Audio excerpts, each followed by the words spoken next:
Waalaikumsalam warahmatullahi wabarakatuh. Ustaz, minta solusi bagaimana berhijrah dari istri satu menuju istri dua. Wah, biasa. Masya Allah. Pertanyaan pertama dari hamba Allah. Saya jarang sholat kalau bekerja, tapi saya sering berzikir. Pertanyaan saya, apakah zikir saya dapat pahala atau tidak? Jadi maksudnya dia zikir tapi tidak sholat. Baik, bagaimana statusnya? Kiai Haji Muhammad Hashim bin Asy'ari Hadratus Syekh pernah menulis 19 kitab. Kitab keduanya disebut dengan Risalah Ahlus Sunnah wal Jamaah.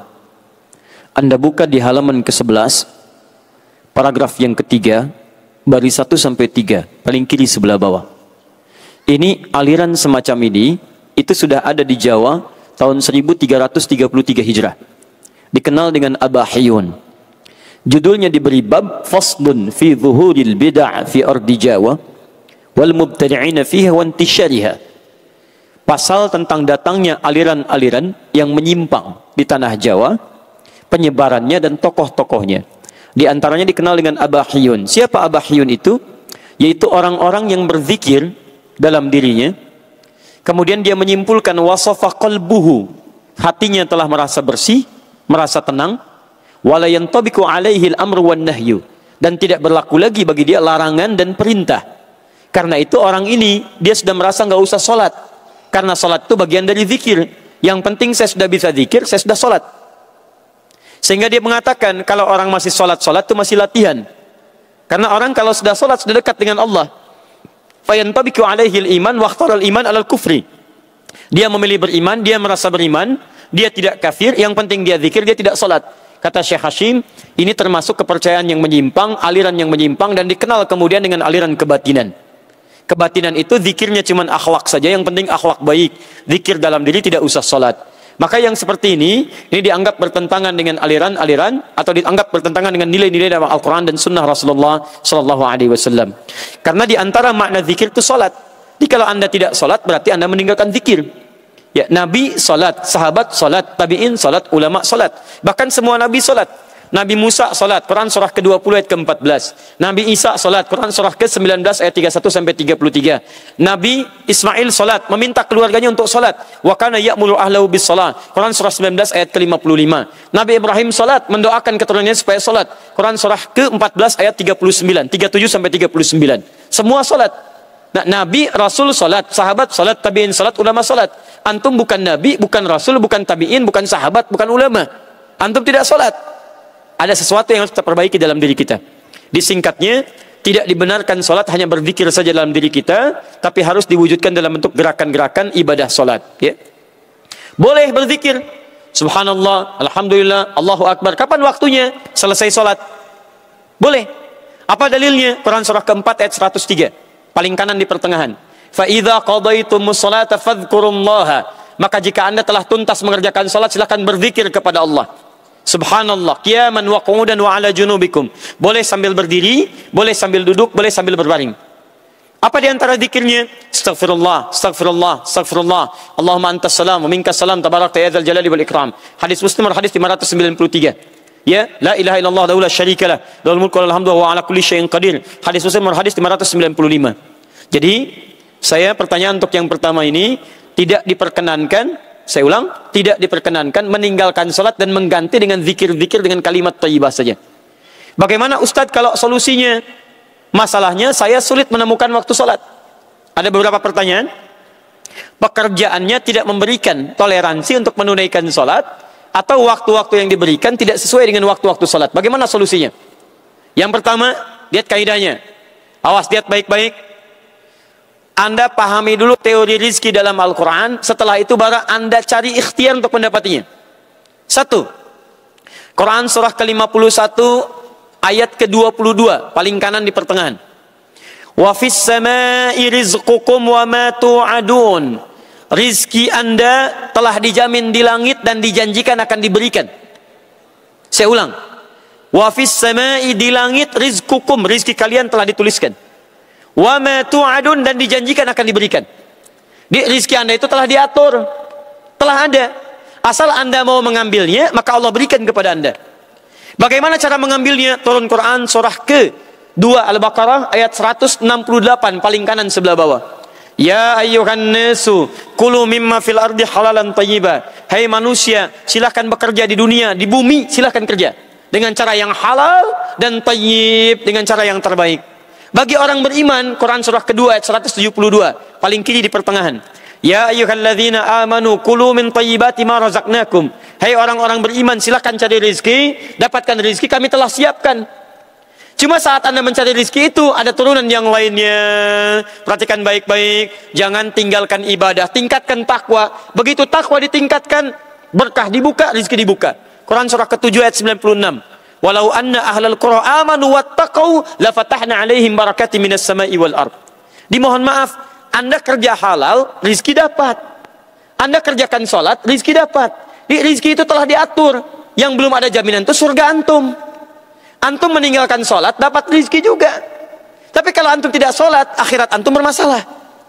Rumusnya bagaimana? Rumusnya adalah jangan takut antum tidak mendapatkan pekerjaan karena takut kehilangan rezeki, tidak. Rezeki itu telah diatur, asal antum mau kerja dapat antum bagian dari rezeki. Karena itu saran saya, sambil antum mendapatkan pekerjaan yang baik, jalani pekerjaan sekarang, cari pekerjaan-pekerjaan yang tidak menyulitkan Anda untuk mendapatkan sholat. Ayo cari dari sekarang. Kalau sekarang antum bekerja sulit sholat, antum sambil mencari, kemudian cari kemudahan-kemudahan menunaikan sholat. Misal, ada waktu sholat yang dalam kesulitan bisa dijamak, bahkan qasar. Quran surah keempat An-Nisa ayat 102 paling kiri sebelah bawah. Quran surah keempat An-Nisa ayat 102 paling kiri sebelah bawah. Baca dari 101 sampai 102-nya ke kiri. Wa idza darabtum fil ardi falaysa 'alaikum junahun an taqsuru minas shalah. Kalau Anda sedang berpetualang di bumi, Anda punya kesulitan, khawatir terhadap sesuatu, maka tidak ada dosa bagi Anda untuk mengqasar salat. Bahkan kalau perlu Anda jamak misalnya. Jamak itu punya dua kondisi. Kondisi pertama dalam safar. Anda bepergian, ada kondisi yang bisa menjadikan Anda menggabungkan waktu salat yang boleh dijamak. Gabungkan, jamak itu gabung. Yang boleh digabung 4 waktu salat. 1 zuhur, 2 asar, 3 maghrib, 4 isya. Zuhur gabungkan dengan asar, maghrib gabungkan dengan isya. Subuh tidak. Karena itu subuh diletakkan jauh dari zuhur, jauh dari isya, supaya tidak ada kesempatan bagi kita untuk menjamaknya. Zuhur dengan asar, maghrib dengan isya. Kondisi pertama dalam perjalanan. Perjalanan seperti apa? Ya, yang jaraknya melebihi 80 km, ada masyaqqahnya. Ada masafah, ada masyaqqah. Masafah itu jarak, masyaqqah itu kesulitan. Maaf, misal Anda dari Busan ke sini ada kesulitan, macet luar biasa, diprediksi habis waktu asyar, boleh Anda jamak, bahkan qasar. Yang kedua, ini yang jarang orang ketahui, ada kondisi boleh dijamak dalam kondisi tidak ada perjalanan, tapi karena kondisi sulit mengerjakan sholat pada saat itu. Misal, maaf, Nabi pernah menjamak sholat tanpa adanya perjalanan. Apa yang terjadi pada saat itu? Ada kondisi angin yang sangat kencang, ada badai hujan turun. Karena dikhawatirkan dari masjid tidak bisa ke masjid lagi, maka ahli masjid menjamak waktu sholat zuhur dengan asarnya, maghrib dengan isyanya. Ditarik ke kondisi kekinian, misal ada orang dokter, profesinya sedang tindakan misalnya. Diprediksi tindakan dokter itu operasi dari mulai zuhur sampai ke menjelang maghrib, asarnya bisa lewat. Anda nggak bisa tiba-tiba sedang operasi, jantung dibuka, adzan asar berkumandang, Allahu Akbar, Allahu Akbar. Maaf ya, saya mau sholat dulu. Masya Allah. Anda tinggalkan, meninggal pasien ini. Maka Anda boleh tunaikan di waktu zuhur, jamak dengan asarnya. Selesai operasi, kerjakan sholat maghribnya.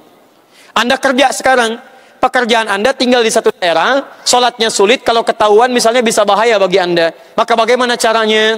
Anda bisa ambil pertama, 1, Anda cari peluang dulu mencari pekerjaan lain yang memudahkan Anda untuk menunaikan sholat.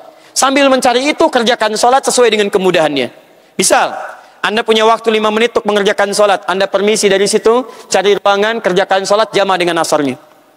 Atau Anda dapatkan asarnya, zuhurnya susah, dapatkan asarnya, Anda kerjakan masuk di waktu asar, jamaah dengan zuhurnya. Demikian maghribnya, demikian isyanya. Kalau memang pekerjaan Anda sama sekali tidak bisa menunaikan sholat di sana, maka saran saya, hijrah Anda, cari pekerjaan lain yang membuatkan Anda mudah menunaikan sholat. Demi Allah saya katakan, rizki Anda sudah diatur. Asal Anda mau gerak, rizki datang. Tapi surga Anda belum dijamin. Itu masalahnya. Jadi, sambil mencari pekerjaan, Anda bisa kerjakan untuk menunaikan salat jamaahnya. Kalau sudah dapatkan pekerjaan yang baik, Anda dapati itu. Dan semoga Allah memudahkan keadaan Anda insyaAllah. Bagaimana sebaik-baiknya doa bagi almarhumah ibu? Quran surah ke-17 ayat 23. Paling kiri di pertengahan. Ya.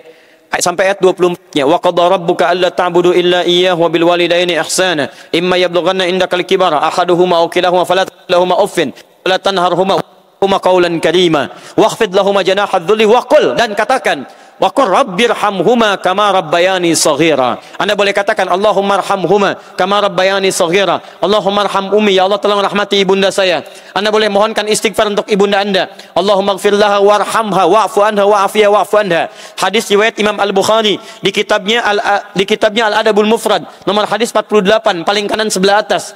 Ketika seorang anak beristighfar untuk bapaknya, ibunya yang ada di alam kuburnya, farufi'at lahu darajah, diangkat di alam kuburnya 1 derajat. Maka dia bertanya, mayatnya bertanya, ya Rabb ma hadhihi? Ya Allah, saya enggak biasa, kok saya diangkat di alam kubur ini? Kenapa saya diberi cahaya? Dijawab kemudian oleh Allah, hadhihi istighfarun. Ini kalimat permohonan ampun yang dimohonkan oleh anakmu untukmu saat ini. Jadi anaknya masih hidup, kemudian bermohon kepada Allah ampunan bagi ibu bapaknya, ketika dimohonkan diangkat derajatnya di alam kubur 1 derajat oleh Allah Subhanahu wa taala. Di dalilnya ada, Qur'annya ada, hadisnya ada.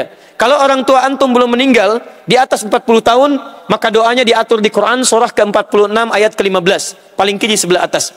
Rabbi auzi'ni an ashkura ni'mataka allati an'amta 'alayya wa 'ala walidayya wa an a'mala shalihan tardah. Baik. Waalaikumsalam warahmatullahi wabarakatuh. Ustaz, minta solusi bagaimana berhijrah dari istri 1 menuju istri 2. Luar biasa. Masya Allah. Ini sih bukan hijrah, bilang aja poligami gitu kan. Quran surah ke-4 ayat yang ke-3. Ibu boleh tutup mata dulu ya. Bismillah. Fa in khiftum alla tuqsitu fil yatama fankihu ma taba lakum minan nisa'i mathna wa thulatha wa ruba'. Teman-teman sekalian, ingat, antum jangan menggabungkan yang buruk bertemu dengan yang baik.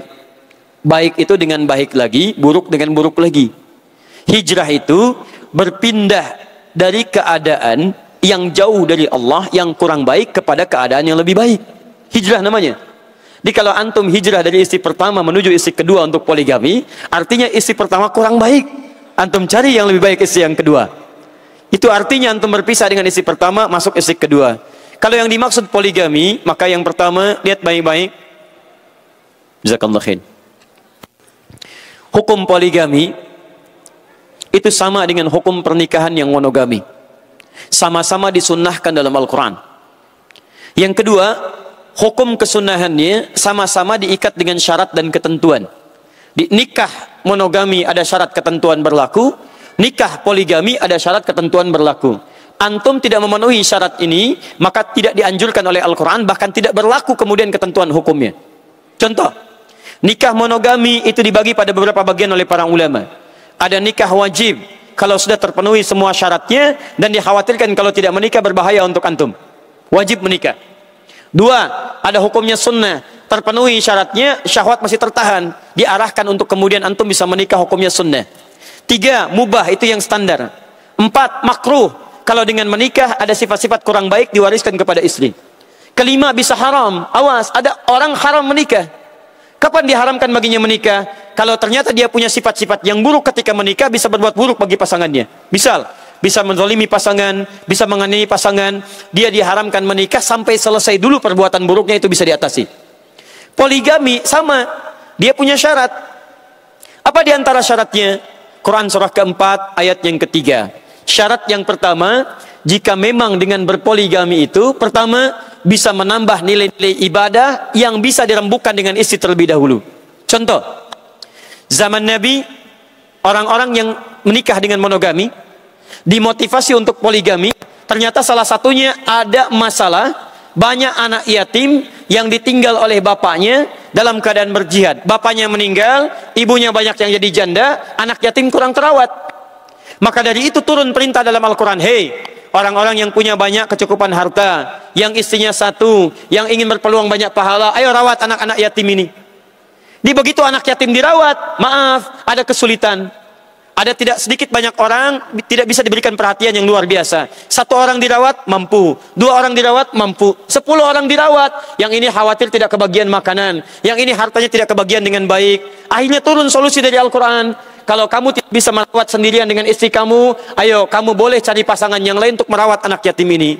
Turun ayat mathna wa thulatha wa ruba. Cari pasangan untuk teman kamu yang perempuan.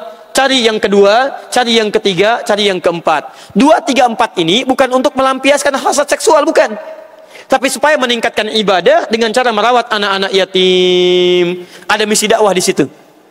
Ya, yang kedua, misal kata para ulama, ada kesulitan di istri pertama, sulit dalam hal keturunan, sehingga dengan itu ngobrol dengan istri pertama bisa mendapatkan teman istri kedua untuk mendapatkan keturunan dari sana. Contoh konkretnya dari mana? Nabi Ibrahim alaihissalam menikah dengan Sayyidah Sarah. Dari Sayyidah Sarah belum ada keturunan, maka diizinkan oleh Allah Subhanahu wa taala menikah dengan Sayyidah Hajar. Apa motivasi menikah dengan Siti Hajar? Motivasinya bukan sekedar menikah hasad seksual, tapi dalam rangka mencari keturunan dari Sayyidah Hajar. Kalau antum punya motivasi demikian, terpenuhi syaratnya, diskusi dengan istri yang pertama. Kalau dari diskusi itu ada kebaikan, insya Allah di situ antum bisa mendapatkan jalan terang berhijrah mendapatkan istri yang kedua. Masya Allah, amin. Tapi pesan saya, tolong sampaikan dengan cara yang lembut dan baik. Dengan cara yang baik. Ma, sayang, mau masuk surga? Mau. Surganya mau jauh dari Nabi atau dekat dengan Nabi? Dekat dengan Nabi loh Pak. Masya Allah. Alhamdulillah Ma, sekarang kita sudah sholat, sudah puasa, mudah-mudahan masuk surga ya. Iya. Tapi kata Nabi, ana wa kafilul yatimi kahataini fil jannah. Saya dan perawat anak yatim sedekat ini di surga. Mau sedekat itu di surga? Mau Pak. Yuk kita rawat anak yatim. Masya Allah. Ayo Pak, boleh kumpulkan. Langsung bawa 30 orang ke rumah. Begitu bawa 30 orang, Mama, Pak, Mama kan gak kuat merawat 30 orang. Ada mah rumusnya dalam Al-Quran. Mama ingin mempraktikkan Al-Quran? Mau Pak. Masya Allah. Buka An-Nisa ayat yang ketiga. Fa in khiftum ma tabalakum minan nisa mathna wa thulatha wa ruba. Dalam rangka menunaikan perintah Allah merawat anak yatim, ayo kita ke surga. Gimana caranya Mbah? Cari mamah teman 1 lagi. Kalau tidak cukup, cari 2 lagi. Kan gak enak Pak kalau di rumah itu kan bukan mahram. Ayo kita jadikan mahram kita di keluarga. Masya Allah. Maksudnya poligami Pak? Iya. Langkahi dulu mayat mama. Masya Allah. Cara yang baik, cara yang baik. Jadi begitu masuk dengan cara yang baik, insya Allah ada kemudahan di dalamnya. Ustaz, apa hukumnya berkuliah di kampus milik agama orang lain? Boleh? Yang tidak boleh itu pindah agama ke agama orang lain. Boleh. Dalam perang Badar apa dalilnya? Dalam perang Badar teman-teman sekalian ditangkap beberapa orang, ketika ditawan Nabi meminta dia mengajar. Non-muslim mengajar orang Islam. Maka saat itu ada yang belajar dari orang-orang Yahudi, ada yang belajar bahasa Yunani, ada yang belajar bahasa Persia, ada belajar hitungan, yang mengajarkan non-muslim, yang belajar orang Islam. Jadi boleh kita mengambil faidah dari non-muslim dalam hal keduniaan kita, yang tidak boleh mencampur adukan agama dan ikut ibadah orang non-muslim. Pernah terjadi sekelompok non-muslim datang kepada Nabi malam-malam hari, utusan-utusan. Mereka mengatakan, ya Muhammad, kita memang beda, tapi jangan sampai perbedaan ini membuat kita berselisih. Kita gantian saja ibadah. Malam ini kami nyembah Tuhan kamu, besok kamu nyembah Tuhan kita. Turun satu surah disebut Al-Kafirun. Ujung ayatnya mengatakan lakum dinukum. Jadi kalau teman-teman diajak mengunjungi tempat ibadah, diajak ikut-ikutan, sampaikan, kami sangat menghormati, kami sangat toleran, mari kita saling berkasih sayang dalam urusan dunia. Cuman untuk ibadah kami tidak ingin ganggu. Kami duduk saja di sini, silahkan Anda ibadah. Setelah selesai, mari kita berkawan kembali. Tapi dalam urusan dunia, ingat, bukan hanya belajar, belajar boleh. Bahkan Anda punya makanan, bagi. Bagi, itu sunnah. Pernah dengar hadis ini? Siapa yang masak makanan, baunya sampai pada tetangganya, maka bagikan tetangganya walaupun cuma kuahnya. Baca sampai selesai hadisnya. Yang dimaksud bagi walaupun cuma kuahnya, bukan bagi kuahnya aja. Anda masak sotonya, Anda bagi kuahnya pada orang lain, tidak. Maksudnya, sekalipun yang dimasak cuma kuahnya, bagi kuahnya pada orang lain supaya dia tidak suudzon pada Anda. Tapi apakah hadis itu mengatakan kalau tetangga Anda non-muslim? Tidak. Anda tinggal di apartemen, Anda tinggal di rumah, samping Anda orang Korea non-muslim, Anda masak makanan, bagikan kepada dia. Begitu dia terima, dia katakan, aduh kamu baik sekali. Jawab, bukan baik, tapi ini Allah Tuhan saya memerintahkan saya untuk berbagi. Sampaikan. Besoknya Anda masak sayuran, masak bagikan. Begitu dibagikan, Masya Allah, dia katakan, kok kamu baik sekali, kemarin dikasih, sekarang dikasih. Sampaikan, Islam agama saya, Rasul saya mengajarkan saya untuk berbagi. Besoknya Anda belum ngasih, dia ketok rumah. Dia ketok, Pak, Allah belum kasih berbagi hari ini. Masya Allah. Sampaikan, hari ini Allah perintahkan saya untuk berbagi bersama Anda. Datang, masak bareng-bareng, sampaikan nilai keislaman. Islam itu indah. Belajar di tempat non-muslim, boleh. Masak berbagi, boleh. Dalam urusan dunia, boleh. Yang tidak boleh mencampur adukan keyakinan dalam urusan ibadah. Ya. Apakah boleh mengganti sholat Jumat dengan sholat zuhur 4 rakaat? Bagaimana hukumnya? Mengganti sholat Jumat dibolehkan dengan sholat zuhur jika memang tidak memungkinkan menunaikan sholat Jumat secara hukum syar'i. Misal, Anda dalam perjalanan safar, Anda dalam kesulitan yang tidak memungkinkan menunaikan sholat Jumat, maka Anda dibolehkan, bahkan diwajibkan mengganti Jumatnya dengan menunaikan sholat zuhurnya. Tunaikan 4 rakaat, itu hukumnya sah. Sah hukumnya. Nabi SAW dalam safarnya tidak menunaikan sholat Jumat, yang beliau tunaikan sholat zuhurnya. Atau Anda dalam kesulitan misalnya, dalam keadaan khauf, ya khauf, kesulitan, ada ketakutan, ada kena bencana, tidak bisa keluar, nggak bisa ke masjid, ada kena banjir, ada badai, ada dingin yang sangat luar biasa, nggak bisa Anda ke masjid misalnya, Anda tunaikan sholat zuhur di rumah sebagai ganti sholat zuhurnya, sah dilakukan. Ya.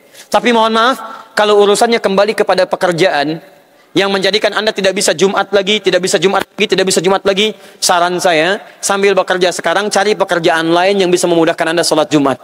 Sekali lagi, rizki Anda sudah diatur oleh Allah. Jangan takut kehilangan rizki. Hadisnya sahih. Sebelum Anda meninggal, semua rizki Anda akan diberikan kepada Anda. Anda sholat, Anda tidak sholat, rizki Anda diberikan. Tapi celakanya kalau Anda tidak sholat, maaf, Anda tidak sholat, akhirat Anda belum terjamin. Rizki Anda sudah dijamin, tapi surga Anda belum dijamin. Orang tidak sholat, tidak dapat rizki. Anda sholat, dapat rizki. Tapi persoalannya, yang sholat dapat surga, yang tidak sholat, belum jelas surganya. Anda tinggal pilih saja. Mana pilihannya? Miskin dunia, kaya akhirat, atau kaya dunia, miskin akhirat? 1 atau 2? 3. Kaya dunia, kaya akhirat. Luar biasa. Bagaimana istri yang sering minta duit, Pak Ustaz? Masya Allah. Artinya dia normal. Karena tugas suami mencari nafkah, tugas istri minta duit dari nafkahnya. Dalilnya Quran surah keempat ayat 34, paling kiri sebelah atas. Ar-rijalu qawwamuna 'alan nisa bima faddalallahu ba'dahum 'ala ba'din wa bima anfaqu min amwalihim. Bima anfaqu min amwalihim. Ciri suami soleh adalah ciri suami yang mau berinfak kepada istrinya. Hadisnya sahih disampaikan, 1 dinar yang diberikan kepada istri, 1 dinar yang diberikan oleh istri lebih dicintai oleh Allah Subhanahu wa taala dibandingkan Anda berjuang fi sabilillah ke medan perang. Tapi persoalannya, bagaimana kalau sedikit-sedikit duit, sedikit-sedikit duit. Begitu Anda tidak punya, kata Al-Quran, kan harus dikasih duitnya. Mana suami infak? Mana suami infak? Nah, kalau ada yang demikian, maka rumusnya, turunkan rumus Nabi SAW. Apa di antara rumusnya? Perhatikan baik-baik. Nabi sering berdiskusi dengan istrinya untuk mengarahkan masa depan kehidupan. Jadi ada rumus dalam Al-Quran dan hadis, kalau rumah tangga Anda ingin bahagia, jauh dari sifat materialistis, maka salah satunya, jadikan kehidupan Anda tertata, kompak dalam merencanakan keuangan keluarga. Jadi kalau sudah berkeluarga itu, Anda laki-laki mencari, istri menerima. Tapi yang jadi masalah adalah, jangan sampai ada prinsip istri suami, harta suami, harta istri, itu tidak dibenarkan. Kadang-kadang yang istri agak kelewatan juga. Harta suami punya saya, harta saya punya saya. Tidak, setelah Anda berumah tangga, harta dikumpulkan, lihat prinsipnya, perhatikan. Quran surah ke-28 ayat ke-77, paling kiri sebelah bawah. Ini diskusi yang pertama.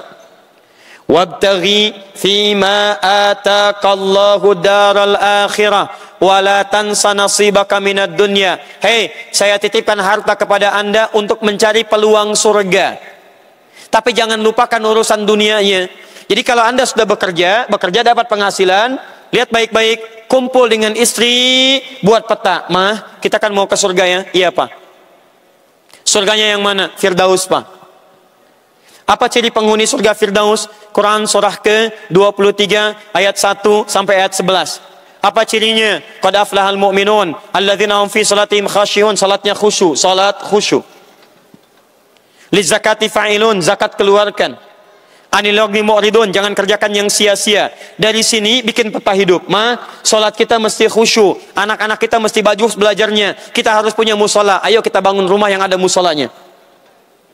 Ayo kita undang ustadz untuk mengajarkan cara salat yang khusyuk. Ayo cari pekerjaan yang tidak meninggalkan salat. Jadi ketika Anda mendapatkan istri yang baik, kemudian dapat pekerjaan yang baik, diskusi dengan istri bagaimana cara harta itu bisa mengantarkan Anda ke surga. Kalau istri diberikan tarbiyah yang baik, Anda punya tarbiyah yang baik, dijelaskan kepadanya dengan baik, dengan izin Allah Subhanahu wa taala akan terjadi ketentraman di rumah dan mendapatkan anugerah terbaik untuk mengantarkan harta itu ke surga Anda insyaallah.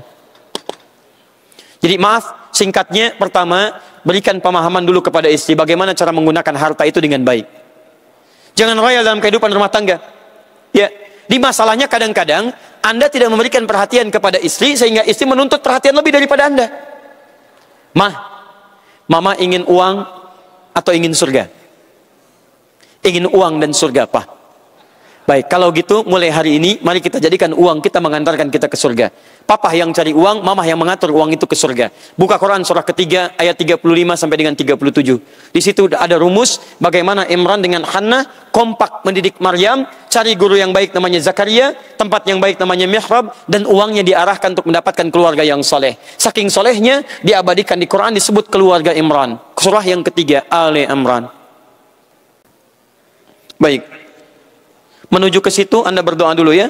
Berdoa kepada Allah Subhanahu wa taala supaya hati istri Anda dilembutkan oleh Allah Subhanahu wa taala. Pak Ustadz, bagaimana salat dan tahajud sebelum tidur? Tahajud itu waktunya setelah bangun dari tidur. Kalau sebelum tidur disebut dengan qiyamul lail. Dalilnya Quran surah ke-73 ayat yang ke-6. Inna nasyi'atal laili hiya ashaddu wat'an wa aqwamu qila. Bangun malam. Jadi kalau Anda misalnya bangun malam sebelum tidur Anda salat 2 rakaat, 4 rakaat, 6 rakaat, 10 rakaat, witir 1, 20 rakaat, witir 3. Itu disebut dengan qiyamul lail. Kalau Anda ingin tahajud, tunaikan setelah tidur. Tidur dulu, setelah Anda tidur, kemudian malamnya bangun, saat Anda bangun itulah kemudian disebut dengan tahajud. Tahajud asal dari kata hajada. Hajada itu aktivitas yang ditunaikan setelah Anda tidur terlebih dahulu. Kalau Anda bangun disebut dengan tahajud. Turun ayat Quran surah ke-17 ayat 79. Paling kiri sebelah atas. Wa minal laili fatahajjad bih. Dari sementara malam, silahkan tidur dulu, malamnya bangun, tunaikan tahajud. Bagaimana cara menunaikannya? Buka hadis riwayat Muslim, nomor hadis 749. Kalau Anda belum pernah tahajud, maka tunaikan 2 rakaat dulu. Ya, perhatikan ayatnya, perhatikan hadisnya. Salatul laili masna masna. Salat malam itu tunaikan 2 rakaat. Wa idza khasyya ahadukumul fajra falyutir rakatan wahidah. Kalau khawatir fajar akan segera tiba, maka segera tutup dengan 1 rakaat. Allah taala alam bis-shawab.